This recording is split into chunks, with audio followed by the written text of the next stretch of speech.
ሰላም ውድ የሀበሻ ስፓይሲ ኪችን ቤተሰቦች እንዴት ናችሁ?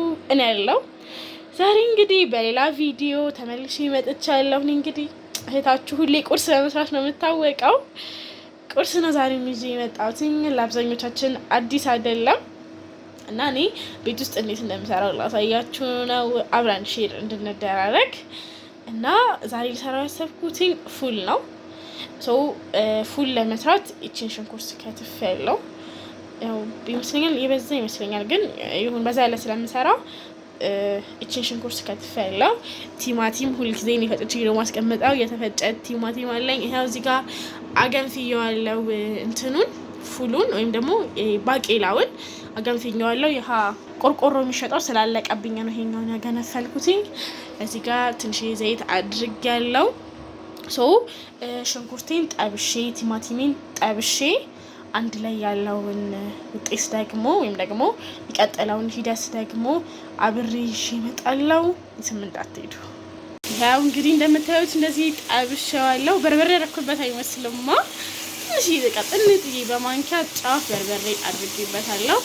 ይሄ ያለ እኔ ውሃውን አልደፋውም፣ የገነፈልኩበትን ውሃ አልደፋውም። ደፍጥጫዋለሁ። በብርጭቆ የሚባለው ደፍጥጫዋለሁ በጀርባው።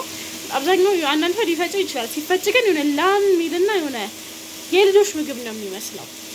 ለዛ አሁን ይሄንን ሙሉን እንደዚህ እንዳለ እንደዚህ አድርጌ ጨምርበታለሁ። እንደዚህ ጨምረዋለሁ። እንደዚህ ሙሉን ግፍ አድርጌ ጨምረው ምንም ማስቀረው ነገር አይኖርም።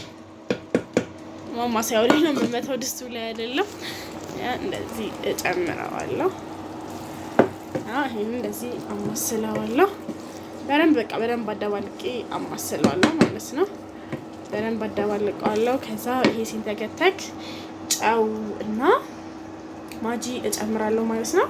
ደልደል ያለ ሲሆንልኝ እዛ እሱ ደልደል ብሎ ጨውና ማጂውን ጨምሬ መጨረሻ ላይ ያለውን ሪዛልት አሳያችኋለሁ ማለት ነው። አብራችሁ ቆዩ። ያው እንግዲህ እንደምታዩት አሪፍ ሆናል። እንግዲህ ይሄው ወፈር ያለ ደስ የሚል በዳቦ ሊበላ የሚችል ሆኗል። እንግዲህ ጫውንም ምንንም ጨምሬ አብርቼዋለሁ። ያው ከዛ ከፈለጋችሁ እንቁላል ጠብሳችሁ ከጎኑ አድርጋችሁ መብላት ትችላላችሁ። እኔ እንቁላሉን ስላልፈለኩት ነው። የዛሬ ቪዲዮ ይሄን ይመስል ነበረ።